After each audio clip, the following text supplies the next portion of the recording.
Bonjour à tous. Alors, après un été, on a beaucoup travaillé sur Oui. plein de trucs. Arnaud a récupéré beaucoup de matériel pour finir sa thèse. Et là, on reprend le quatrième épisode, Brigandologie réflexive, donc avec Arnaud Derbet. Bonjour Arnaud. Bonjour. Et moi, Sacha Raoult. Et puis, donc, on discute de sa thèse de doctorat sur la détention provisoire.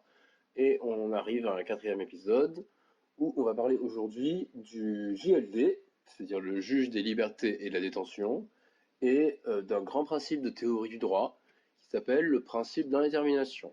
Et donc on va parler en gros de comment on articule ces deux choses, JLD, principe d'indétermination.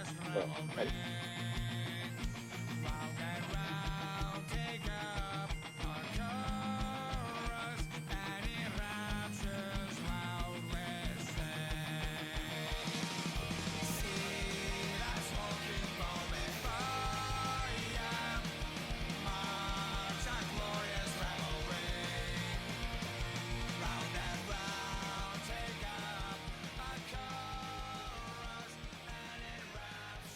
Ouais. Donc on s'était arrêté la dernière fois. Donc on disait que le sens de la peine, donc c'était principalement la dissuasion, Ouais.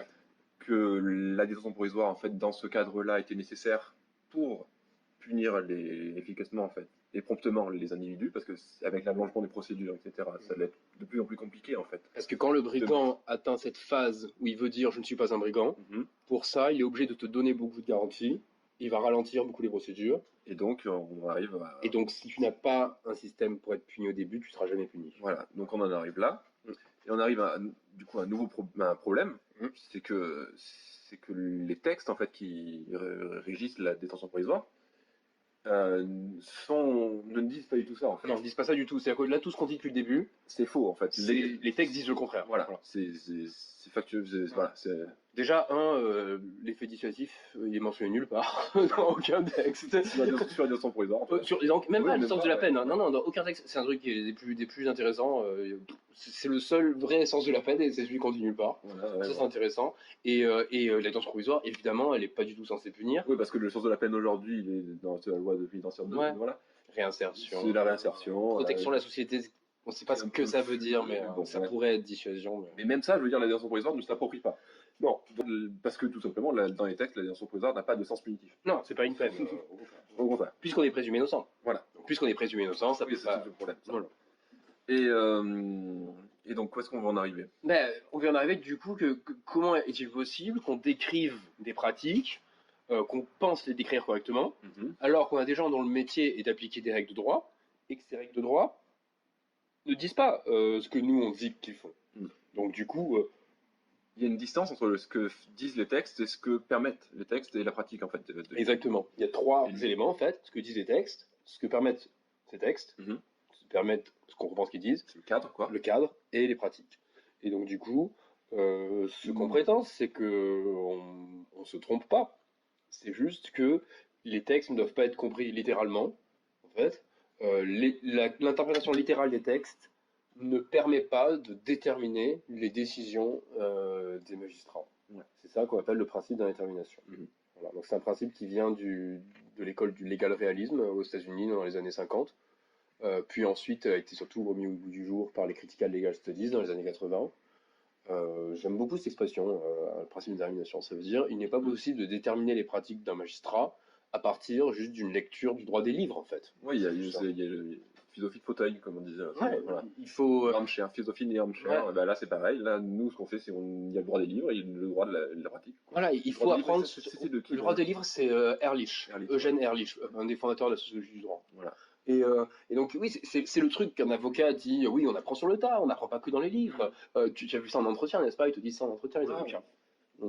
Mais d'ailleurs, les magistrats aussi, en fait. Aussi, bien sûr, ouais. Ils se rendent bien compte que voilà. Bien sûr, oui, la théorie c'est différent de la pratique, c'est tous ces trucs-là en gros. Donc qu'est-ce que ça veut dire la théorie c'est différent de la pratique? Ça veut dire que quand vous lisez un texte de loi, bah, vous comprenez pas forcément comment il est appliqué. En tout cas, ça veut pas dire dans tous les domaines, hein, mais en tout cas dans notre domaine à nous, on a pu pouvoir le vérifier. Parce qu'au pénal, il y a cette notion qui est très forte, c'est la souveraineté du juge, en fait. La souveraineté du juge, l'appréciation du fait. L'appréciation souveraine des faits, etc. Voilà. Et qui qui permettent, qui donnent naissance à l'indétermination. Mm. Donc ça, c'est quelque part, c'est dans le texte en fait. Ouais, tout à fait. Mais c'est pas ce texte-là, il ne permet pas de déterminer la pratique parce que il faut que le texte est suffisamment large, souple et malléable pour ne pas pouvoir déterminer quoi que ce soit. Voilà. Et donc, c'est juste parenthèse, mais des gens ont essayé d'appliquer ce principe à peu près toutes les branches du droit, et c'est pas dit que ça soit aussi intéressant dans toutes les autres branches du droit que en droit pénal. Voilà. Et c'est possible que ça le soit, c'est possible que non. Voilà, il y a des gens qui ont défendu que en fait tout le droit était comme ça. Ouais. Et, le pénal, je pense que c'est l'exemple minimal. C'est-à-dire que s'il y a un droit où c'est comme ça, c'est le pénal. Ouais. Et puis là on verra vraiment. Ah, on va le démontrer. Voilà. Tu l'as démontré avec. Tu as fait 2 travaux. Donc Arnaud, dans le cadre de sa thèse, a fait 2 travaux sur le JLD. Et les 2 sont de très bons exemples d'indétermination. Donc concrètement, qu'est-ce que ça veut dire? Ça veut dire plusieurs choses. C'est quelqu'un qui sort de la fac de droit, où il n'a jamais vu de sociaux, il n'a jamais rencontré de praticien. Jamais observé d'audience. Jamais observé d'audience, d'accord. Juste, il a son code de procédure pénale et son cours de procédure pénale. Il ne sait rien, en fait, de ce qu'il faut plaider en détention provisoire. Celui qui a plus de chances d'être détenu, celui qui a plus de chances d'être libéré. Nous, on pense qu'une question importante, c'est l'aveu. Et l'aveu, c'est marqué nulle part. On le pense, on l'a oui, démontré. Ouais, mais on part sur ce truc-là et c'est marqué nulle part tu vois, dans le code, machin. Donc tout ça, il ne sait rien de ça. Autre chose, celui qui compare 2 pays. C'est très important pour le droit comparé, ce qu'on dit là. Compare 2 pays. Il compare les lois de 2 pays. Et ben, il ne peut rien tirer de ça. S'il y a principe d'intermination, d'accord, il peut rien tirer sur, ben voilà comment la détention provisoire ça marche au Canada, maintenant. Voilà comment ça marche en France. Il ne peut rien tirer sur les pratiques des juges canadiens et des juges français, parce que si ces pratiques ne sont pas déterminées par le contenu des textes, en fait, ou le contenu des textes est trop large pour déterminer quoi que ce soit, et ben à ce moment-là, il faut aller voir des audiences canadiennes et des audiences françaises. C'est le travail qu'on fait avec Marie Manichi, si tu veux. Parce que nous, ce qui nous intéresse, c'est les faits, c'est ce qui se passe en pratique. En revanche, de faire des études de texte comparés, bon, ça permet de comparer une idéologie, on va dire, de pays, mais nous, c'est pas ce qui nous intéresse, du coup, en tant que sociologue. Oui, ou en tout cas, sur cette question-là, c'est pas le cas. Par exemple, s'il y a des questions, comme des questions, je sais pas, de délai de prescription ou je sais pas trop quoi, où là, il y a des choses qui sont déterminées. Enfin, tu vois, voilà. Mais sur la procédure, mais c'est pas du droit. Ouais, c'est ça. Sur ce qu'on regarde là. Ouais. Mais ouais. Et enfin, dernière chose que ça prédit, ce principe, dernière chose que ça implique, ça a des implications pratiques très importantes. Dernière chose que ça implique, c'est l'impuissance des réformes. Si elles les informent top-down, quoi, en gros, quand c'est juste à changer les textes de loi en espérant que ça change les pratiques, si tu parles d'une question qui est indéterminée, par définition, tu peux changer le texte, ça ne changera rien. Donc ça, c'est au niveau macro. Quoi. Au niveau macro, ouais. Quand on change un texte de loi, il ne faut pas qu'on s'attende à ce que ça change grand-chose à la pratique. Voilà, c'est ça. Et si tu comprends ça, tu comprends pourquoi est-ce qu'il y a toujours ces mêmes débats qui reviennent. Et pourquoi à ce moment-là, ah d'accord, c'est pour ça, ok, c'est parce qu'en fait, tu ne peux pas changer les pratiques par le changement de la définition de tel truc, de machin. Voilà, et nous, donc, ce qui nous arrive là en droit pénal avec la détention provisoire, c'est que depuis, je sais pas, une trentaine d'années, on a toujours les mêmes débats sur la présomption d'innocence, et qui sont reliés à ce qu'on va dire aujourd'hui finalement, qui sont tous en train de supputer que la détention provisoire est punitive, qu'elle bafoue, peu importe ce que c'est en fait. Donc on veut changer. La présomption d'innocence, donc on change les textes, et en fait on arrive toujours au même débat parce que c'est toujours une critique. Alors prenons un exemple qui n'a rien à voir avec celui dont on va parler aujourd'hui. Ouais. Mais par exemple, tu vois, il y a un moment où on a rajouté, je ne sais plus dans quelle réforme, que c'était une mesure exceptionnelle, tu vois. Et avant, c'était pas là. Il y a eu un moment où on a mis ça. Bon. Et ça, c'est typique d'un texte. Là, n'importe qui comprend très bien que c'est un texte qui n'a aucune détermination. Parce que vous dites à quelqu'un, en fait, cette pratique est exceptionnelle, vu que c'est pas du tout la même chose que lui dire attention, il y a 3 ans de prescription. Il n'y a aucune façon de contrôler ça, ça veut rien dire. C'est le juge qui va apprécier souverainement s'il trouve que c'est exceptionnel. Voilà, est-ce que ça a changé? C'est une ligne de plus à la fin de la décision. Ouais. J'ai trouvé que c'est exceptionnel. Voilà, on vous incarcère à titre exceptionnel, voilà. Comme ça a changé ça, mais ça va changer la pratique, ça va changer la forme en fait de la décision, mais pas la pratique. Ça ne pourrait changer la pratique que si on imaginait que les magistrats, en fait, allait lire ça et allait dire oh merde, avant j'utilisais la détention provisoire trop en fait. Et maintenant qu'ils me disent ça, je me dis oui mais c'est vrai qu'en fait je devrais faire plus attention. C'est ça que ça impliquerait, voilà, mais c'est pour montrer le raisonnement par l'absurde en fait. Ouais, C'est pour montrer comme ça ce que ça voudrait dire que la loi peut changer. dit comme ça. Ouais, ça voudrait dire ça et ça paraît con. Enfin, je veux dire, on imagine bien qu'un juge va faire ah non mais maintenant qu'on a dit que c'est exceptionnel, ce type-là, avant je voulais bien le mettre en prison, mais maintenant je trouve que non en fait, je veux pas le mettre. Voilà, c'est pas. Et on a un exemple très bon de ça, en fait, c'est l'introduction du contrôle judiciaire. Ah Qui oui. a été introduit pour réduire en fait les taux d'incarcération provisoire Et qui ne les a pas affectés. qui n'a pas affecté du tout et qui au contraire a permis aux magistrats de comment dire De contrôler les gens contrôler qui étaient pénalement libres. des gens qui auparavant auraient été laissés en liberté quoi. Voilà, donc ça Et c'est du partie coup, des données les plus intéressantes. voilà. Il y a une statistique qui a été faite par Bruno Buisson de Cavalerie sur ça. Et donc une des données qui est les plus intéressantes, c'est que le taux de contrôle judiciaire n'a cessé d'augmenter depuis l'introduction de cette institution en 1975, je crois. Le taux de détention provisoire n'a pas chuté, il a fluctué sur cette période-là. En revanche, ce qui a disparu, c'est les gens qui sont en liberté notable. Ouais. Voilà. Et donc ça, c'est pas totalement, mais il y en a effectivement, il en reste même pas 3-4% voilà, maintenant, c'est rien. voilà. Ouais, et donc du coup, alors que c'était 50% il y a 30 ans. Donc du coup, il y a 40 ans maintenant. Et du coup, ouais, du coup, c'est une statistique qui est très importante ouais, pour pouvoir arriver à comprendre ce genre de questionnement. Voilà, donc là vous avez deux exemples quoi. Bon, Ouais, donc, on va partir sur notre truc à nous du coup. on va en donner un troisième et on va Ouais. enfoncer. On va enfoncer le truc. la Donc vas-y, tête du parle-nous clou, du voilà. GLD. Alors déjà, qui est le GLD? Tu peux expliquer ce que c'est, ce que ça représente par rapport à cette réforme en gros? Qu'est-ce que c'est? Il a été introduit en fait en 2000 pour contrebalancer les pouvoirs du juge d'instruction. C'est ça. Et Pour qu'il y ait un juge impartial qui décide impartial, de voilà, la détention provisoire. voilà, une nouvelle, comment on dit, une nouvelle intermédiaire, quoi, qui soit pas relié en fait au dossier de quelque manière que ce soit, Ouais. et qui ait un regard neuf sur le truc et donc dans l'espoir que on baisse les taux d'incarcération provisoire. Oui, mais c'est-à-dire que si on fait ça, c'est qu'on imagine que les juges d'instruction mettent trop de gens en détention. Voilà, c'est la seule raison. Sur le juge d'instruction, qui est sévère. Oui, c'est la seule idée. Donc le juge d'instruction, il mène l'enquête jusqu'aux années 2000. Il mène l'enquête. Il peut décider si les gens qui suspectent doivent être libres ou doivent être détenus. Et on peut faire appel alors, déjà de cette décision devant la chambre d'instruction, machin. Et donc si on introduit le GLD, c'est qu'on suppose que ce juge d'instruction est trop, il a la main trop facile quoi sur la prison. Ou alors qu'il est sensiblement en fait relié, enfin qu'il est relié en fait à s'il suspecte un mec, et ben c'est nécessairement qu'il veut le mettre en détention provisoire, sinon il ne suspecterait pas. Et donc du coup voilà. Il n'est pas impartial quoi. Il n'est pas impartial, voilà. C'est toujours le débat autour du juge. Et donc l'hypothèse, du coup, on imagine que quand on met en place le GLD, c'est censé changer quelque chose aux pratiques de détention provisoire. Et donc au taux de détention provisoire. Ouais, c'est ça notre hypothèse de départ. L'hypothèse c'est ça, je pense qu'elle est assez raisonnable. C'est raisonnable. Voilà. Donc à partir de là, on introduit le GLD pour faire chuter le taux de détention provisoire. Et donc du coup, comment est-ce que tu as étudié cette question? Donc je me suis dit, ok, donc si le but de cette réforme c'est de faire baisser le taux de détention provisoire, alors on pourrait l'observer. D'accord. Et on pourrait, à l'aide de techniques en fait de statistiques, on pourrait produire ce qu'on appelle une contre-narrative, c'est ça? Ouais. C'est-à-dire prédire le taux qui aurait dû être, le taux de détention provisoire qui aurait dû être sans l'introduction du GLD. Et on peut, et c'est ce que j'ai fait du coup, on peut mettre sur un même graphique le taux prédit et le taux qui a effectivement été observé voilà, après l'introduction du GLD. Et donc, si notre hypothèse est vraie, que si le principe d'atténuation joue, alors on ne devrait pas observer de différence entre les deux.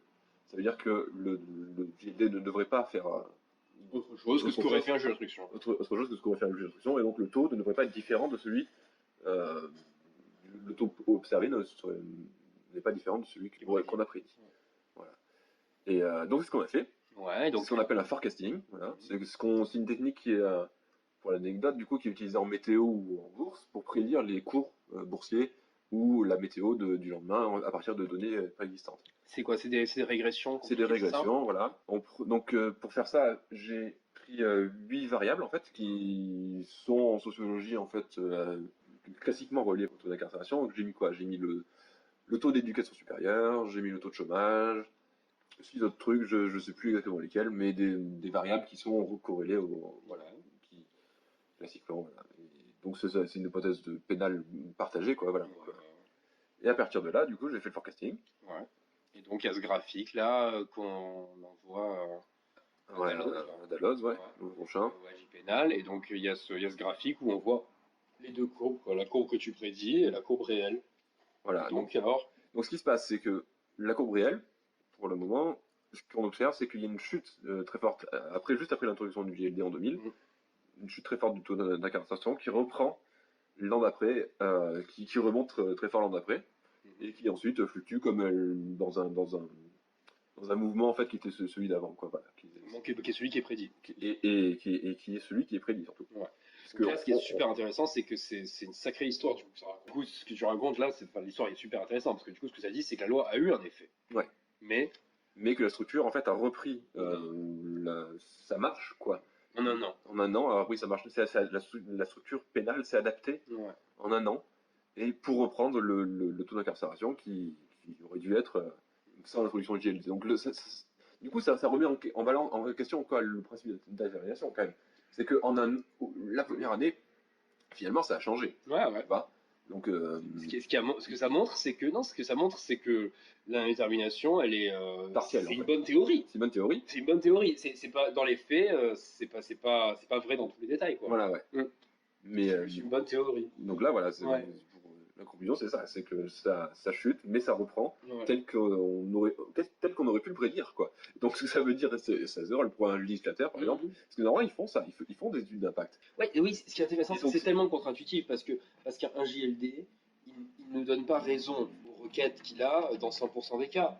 Et donc, du coup, ça veut forcément dire que, passé la première année, il y a eu plus de gens dont on a requis la détention provisoire. Mm. Et pour que lui, en fait, plus de gens qu'il y en aurait eu Ouais. normalement. La première année, en fait, on lui a donné autant de dossiers que les années Voilà, précédentes, c'est qu'on ça. aurait donné à un juge d'instruction C'est les ça. années précédentes.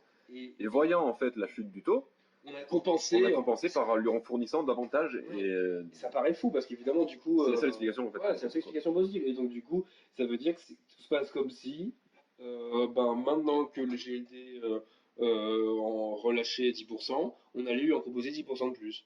C'est complètement fou comme truc. Et c'est souvent la sociologie, ça donne ce genre d'histoires comme ça qui ont l'air complètement folles. Comme si la structure avait une volonté, comme si les Là, gens. c'est un peu troublant, oui, parce que Ouais. c'est ça qu'on est en train de dire, quoi, en fait. C'est que la structure, là, c'est ce que j'ai dit au début. Parce qu'elle s'est adaptée à l'introduction de ce nouveau personnage, quoi, pour faire ce qu'elle doit faire. Mais tu vois, celui en passant, là, c'est marrant parce qu'à l'époque on parlait de ça, c'était pas aussi évident, mais maintenant ça l'est plus pour moi. De En quoi. fait, la structure, elle a une volonté. Au même sens que nous, on a une volonté. Nous, on est juste des structures, enfin, tu vois. Oui, on est juste. On est juste une structure, nous. On n'a pas une volonté libre, nous. On a une volonté qui est contrainte, tu vois. Et, ouais. Et donc la structure aussi, elle a une volonté qui n'est pas libre, qui est contrainte parce que fait chacun des bouts de la structure, tu vois. Et Qui sont obligés de. Donc nous, on a une volonté, en tant qu'être humain, on a une volonté qui est contrainte par ce que tous les morceaux qui nous composent ont comme action et réaction, tu vois. Donc, je sais pas, moi, une de mes neurones reçoit tel truc, et ça fait qu'elle est forcée de recevoir tel truc. Bon. Bah, la structure pénale, elle a une volonté qui est contrainte par toutes les actions et réactions des éléments qui la composent. Ouais. Et donc, c'est pour ça que c'est pas étonnant qu'elle ait une volonté. des acteurs et des délinquants. Ouais. Et donc, du coup, Ouais, c'est pas étonnant. on peut en parler comme ça, c'est pas la personnifier en fait. Ouais. Tu vois, je veux dire, On en parlait de dépersonnifié, déterminé, en fait. oui, C'est oui, ça, en fait. oui, elle a une volonté qui n'est pas libre. Ouais, Voilà. puisque c'est une structure, en fait. Parce que c'est une structure. C'est pas. Voilà. Ouais, ouais. Et si tu dis comme ça, en fait, à ce moment-là, ça paraît plus.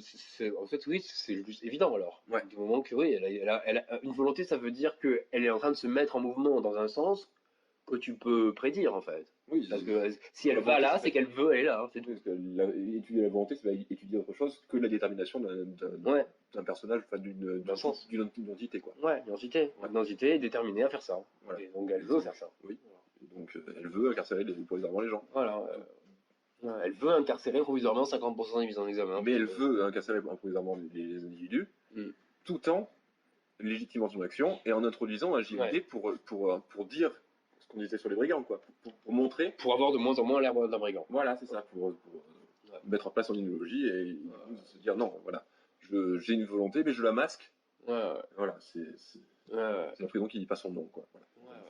Et qui c'est vrai que, veux dire, à chaque fois qu'on parle de masque et d'hypocrisie, etc., il faut toujours faire attention parce que c'est vrai que, et des avocats te le diront, tu vois, que quand tu as un GLD, et ben il y a des cas en fait de garantie du coup que tu aurais pas eu avec un juge d'instruction. Mm.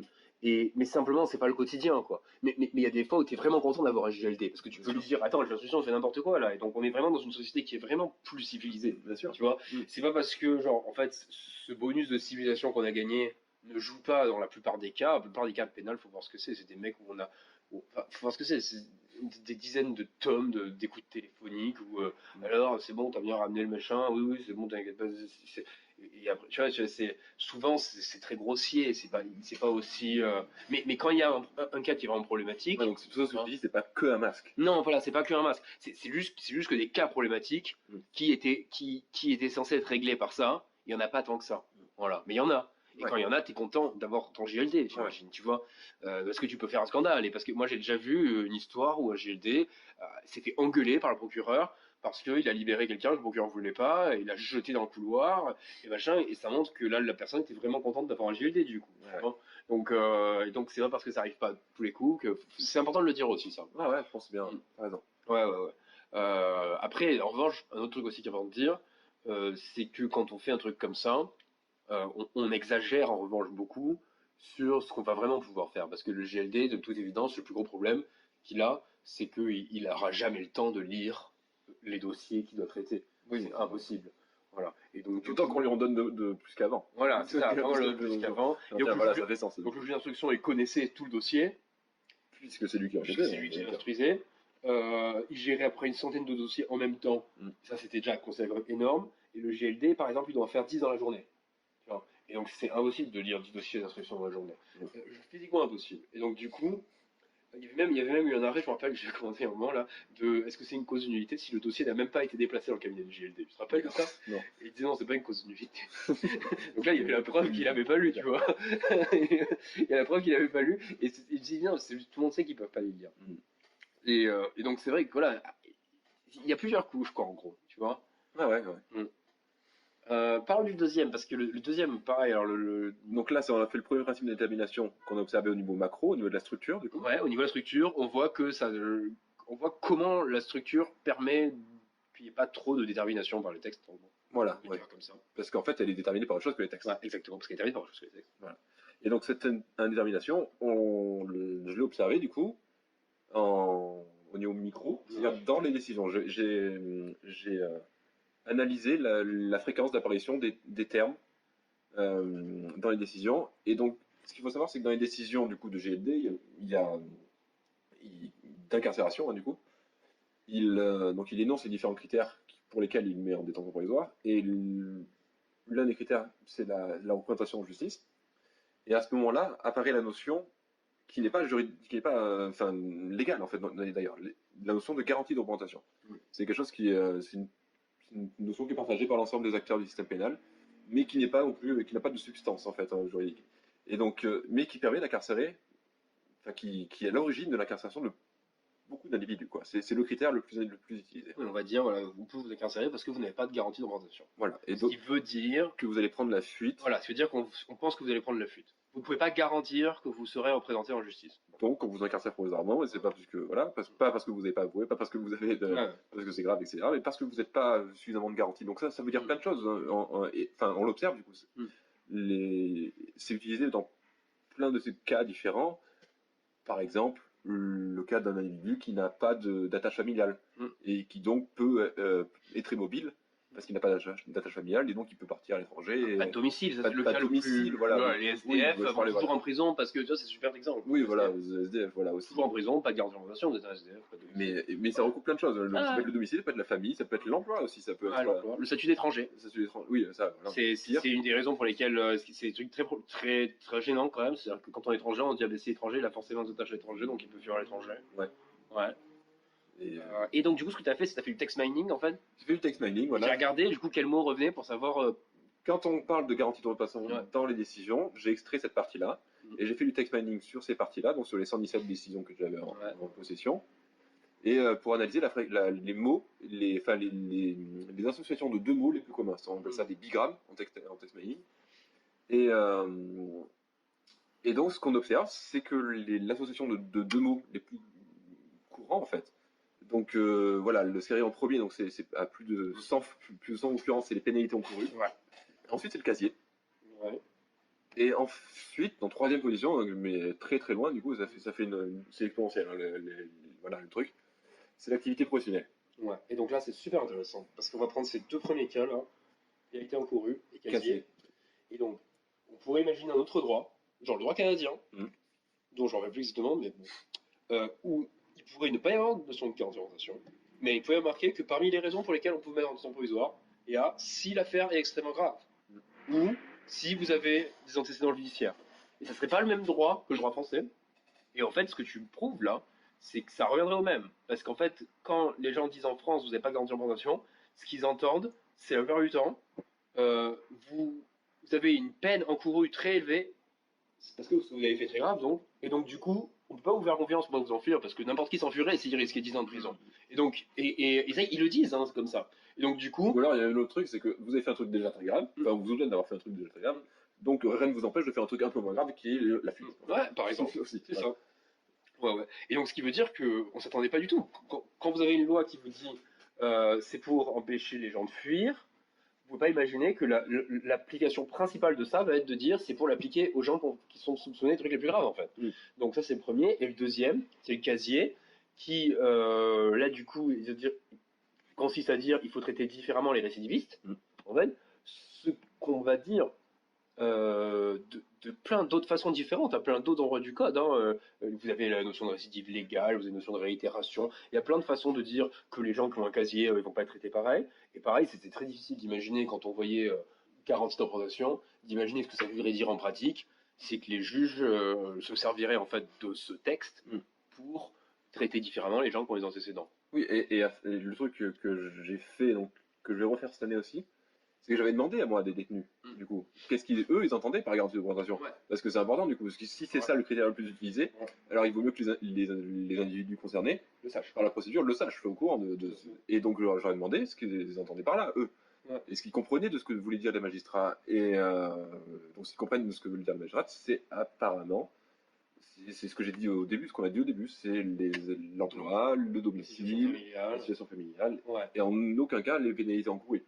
C'est là où il y a un truc intéressant. C'est-à-dire que le texte, il a une vocation pédagogique. Genre, l'avocat aussi ne doit pas le comprendre. Je te rappelle, quand tu as interrogé des avocats, souvent ils disaient mais je comprends pas ce qu'ils font exactement avec tous. Et donc ça veut dire qu'en fait, le problème c'est que le texte a une vocation pédagogique. C'est-à-dire que les gens ont une interprétation, on va pas dire littérale, mais on va dire spontanée du texte. Quand je lis le gardien de représentation, spontanément, je pense que ça veut dire ça. Oui, parce que c'est une prénotion. Ouais, ça. pas une prénotion. Le magistrat ne l'entend pas comme ça. Et il n'y a que parce que toi, tu fais des statistiques sur plus d'une centaine de cas que tu arrives à voir, machin.